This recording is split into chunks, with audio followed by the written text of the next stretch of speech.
నెయ్యి సరఫరా కేసులో టెండరు నిబంధనలు ఎందుకు మార్చాల్సి వచ్చిందని, ఇందుకు మీకేమైనా ముడుపులు ముట్టాయా అని టీటీడీ మాజీ ఈవో ధర్మారెడ్డిని సిట్ ప్రశ్నించింది. నిర్ణయాత్మక పదవిలో ఉంటూ టీటీడీని అపవిత్రం చేసే రీతిలో నిర్ణయం ఎలా తీసుకున్నారని నిలదీసింది. సభ్యుల అంగీకారంతోనే నిబంధనల మార్పు జరిగిందని, ఒకవేళ తాను చేసింది తప్పైతే వారు తప్పు చేసినట్టేగా అని ధర్మారెడ్డి అన్నట్లు తెలిసింది. సిట్ సంధించిన కొన్ని ప్రశ్నలకు ఆయన ముక్తసరిగా, మరికొన్నింటికి మౌనం పాటించినట్లు సమాచారం. కల్తీ నెయ్యి సరఫరా కేసులో టీటీడీ మాజీ ఈవో ఏవీ ధర్మారెడ్డిపై రెండో రోజు సిట్ ప్రశ్నల వర్షం కురిపించింది. బుధవారం అలిపిరి భూదేవి కాంప్లెక్స్లోని సిట్ కార్యాలయానికి వచ్చిన ధర్మారెడ్డిని సాయంత్రం 5:30 వరకు సిట్ విచారించింది. దాదాపు 7:30 గంటల పాటు ఆయనపై ప్రశ్నల వర్షం కురిపించినట్లు తెలిసింది. అదనపు ఈవోగా కొనుగోళ్ల కమిటీలో కీలకంగా వ్యవహరించిన మీరు టెండరు నిబంధనల్ని ఎందుకు మార్చాల్సి వచ్చిందంటూ విచారణలో భాగంగా ధర్మారెడ్డిని సిట్ అధికారులు ప్రశ్నించారు. అందులోని సభ్యుల అంగీకారంతోనే ఇది జరిగిందని, అనంతరం చైర్మన్ వైవీ సుబ్బారెడ్డి ఈవో ఆమోదించారని ధర్మారెడ్డి సమాధానమిచ్చినట్లు తెలిసింది. ఒకవేళ నేను చేసింది తప్పైతే వారు తప్పు చేసినట్లేగా అని ఆయన అన్నట్లు సమాచారం. ఇందులో మీకు ముడుపులు ముట్టాయా అని అధికారులు ప్రశ్నించగా లేదంటూ అడ్డంగా తలూపినట్లు, ఈ మొత్తం వ్యవహారంలో తన పాత్ర నామమాత్రమేనని చెప్పినట్లు తెలిసింది. అంత తక్కువ ధరకు నాణ్యమైన నెయ్యి రాదన్న విషయం అప్పటి చైర్మన్ వైవీ సుబ్బారెడ్డితో పాటు మీకు తెలీదా? తెలిసి ఎందుకు నిర్ణయం తీసుకున్నారని అధికారులు ప్రశ్నించారు. దీనికి సమాధానంగా నిబంధనల మేరకు L1 గా వచ్చిన వారికి టెండర్లు అప్పగించినట్లు ధర్మారెడ్డి చెప్పారు. గతేడాది జనవరిలో నిర్వహించిన అయోధ్య రామాలయ ప్రారంభోత్సవానికి తిరుమల నుంచి 1,00,000 లడ్డూలు పంపారని, వాటికి మాత్రం ప్రత్యేకంగా నాణ్యమైన నెయ్యిని ఎందుకు కొనుగోలు చేశారని అధికారులు ప్రశ్నించారు. ఇది మీ సొంత నిర్ణయమా లేక అప్పటి టీటీడీ చైర్మన్ ఇతర వ్యక్తులు ఎవరైనా ఆదేశించారా అని ఆరా తీయగా ఆ వ్యవహారం గురించి తనకు సమాచారం లేదని, అయోధ్యకు లడ్డూలు పంపించడం వరకు మాత్రమే గుర్తుందని ధర్మారెడ్డి చెప్పినట్లు తెలిసింది.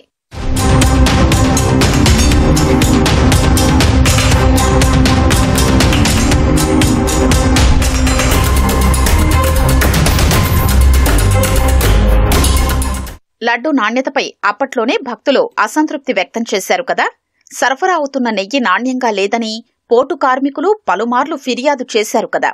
అయినా నాణ్యత లేని నెయ్యి సరఫరా కొనసాగిందని, 5 ఏళ్లపాటు దీనిపై ఎందుకు దృష్టి సారించలేదని ధర్మారెడ్డిని సిట్ అధికారులు అడిగారు. పోటు కార్మికులు కొన్నిసార్లు విన్నవించిన విషయం వాస్తవమేనని, హైకమాండ్ ఒత్తిళ్ల కారణంగా స్వతంత్రంగా నిర్ణయం తీసుకోలేకపోయానని ఆయన చెప్పినట్లు తెలిసింది. ఉత్తరాఖండ్లోని భోలేబాబా డైరీకి భగవాన్పూర్లో ఉన్న డైరీ విస్తీర్ణం సిట్ కార్యాలయంలో సగమైనా లేదు. కనీసం వే బ్రిడ్జి కూడా లేదు. అలాంటి సంస్థకు నెయ్యిని ట్యాంకర్లు, టిన్నుల్లో సరఫరా చేసే కాంట్రాక్టు ఎలా ఇచ్చారని అధికారులు ప్రశ్నించారు. దాదాపు 3 ఏళ్లు అక్కడి నుంచి నెయ్యి వచ్చిందని, ఆ ప్లాంటును తనిఖీ బృందం చూసిన విషయం వాస్తవమేనా? వారు మీకు అక్కడి పరిస్థితిని నివేదించారా? లేదంటే ఆ సంస్థ ప్రతినిధులు ఇంకెక్కడి డైరీనైనా చూపి టెండర్ దక్కించుకున్నారా అని అడక్క అవన్నీ అధికారులు చూసుకున్నారని ధర్మారెడ్డి బదులిచ్చారు. తాను భక్తులకు సౌకర్యాల కల్పనపైనే ఎక్కువ సమయం కేటాయించానని, ఆ విషయాల్ని అంతగా పట్టించుకోలేదన్నారు.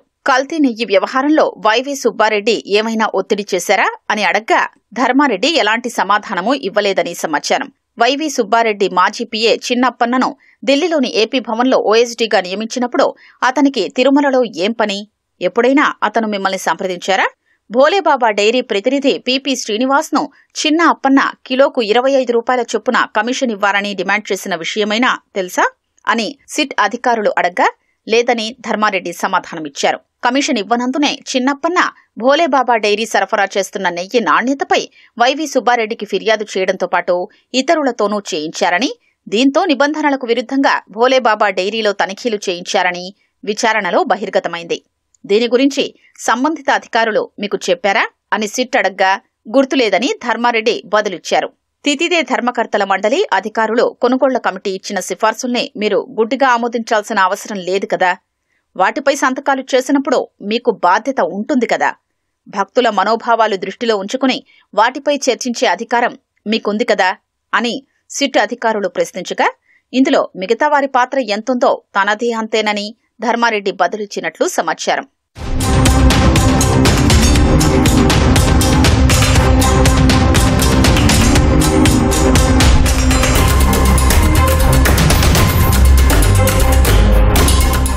భోలేబాబా డైరీ, శ్రీ వైష్ణవి డైరీలో డైరెక్టర్లుగా ఉన్న పొమిల్ జైన్, విపిన్ జైన్లను రెండో రోజు ప్రత్యేక దర్యాప్తు బృందం ప్రశ్నించింది. కల్తీ నెయ్యి బాగోతం బయటపడిన వెంటనే భగవాన్పూర్లోని డైరీని ఎందుకు మూసేశారని అధికారులు వారిని అడిగారు. కొద్ది రోజులకే శ్రీ వైష్ణవి డైరీలో డైరెక్టర్లుగా రాజీనామా చేసి డ్రైవర్లైన సురేంద్ర సింగ్, సౌరభ్ కశ్యప్లను ఎందుకు నియమించారన్నారు. వరుసగా విచారణ జరుగుతున్న నేపథ్యంలో కొంతకాలం డైరీని మూసేశామని వారు జవాబిచ్చినట్లు తెలిసింది. మధ్యాహ్నం భోజనం విరామం తర్వాత పొమిల్ జైన్, విపిన్ జైన్లతో కలిపి ధర్మారెడ్డిని విచారించారని సమాచారం. కొనుగోళ్ల కమిటీ సభ్యులతో మీరెప్పుడైనా మాట్లాడారా? ధర్మారెడ్డి మీకు సహకరించారా? డబ్బులేమైనా డిమాండ్ చేశారా అని అడగ్గా వారు బదులివ్వలేదని సమాచారం. వారితో తాను ఎప్పుడూ మాట్లాడలేదని ధర్మారెడ్డి చెప్పినట్లు తెలిసింది. విచారణ తర్వాత రాత్రికి కారులో ఇంటికి వెళుతూ ధర్మారెడ్డి ఈటీవీ ప్రతినిధితో మాట్లాడారు. సిట్ విచారణలో భాగంగా గతంలో టీటీడీలో పనిచేసిన అధికారుల్ని పిలిచారని, ఆ క్రమంలోనే తనను రమ్మన్నారన్నారు. సిట్ అధికారులు అడిగిన ప్రశ్నలన్నింటికీ సమాధానం చెప్పానని, విచారణకు సహకరించానని ధర్మారెడ్డి తెలిపారు. ప్రభుత్వం మారాక టెండరు విధి విధానాల్లో మార్పులు జరగడం సహజమని, ఇప్పుడు మార్చారని అన్నారు. నెయ్యి కొనుగోలులో అవినీతి చేయాల్సిన అవసరం లేదని, భోలేబాబా డైరీ L1గా రావడంతో నెయ్యి సరఫరా కాంట్రాక్టును అప్పగించామన్నారు. అప్రూవర్గా మారినట్లు జరుగుతున్న ప్రచారం అవాస్తవమన్నారు. భక్తుల మనోభావాలు దెబ్బతీయొద్దని అన్నారు.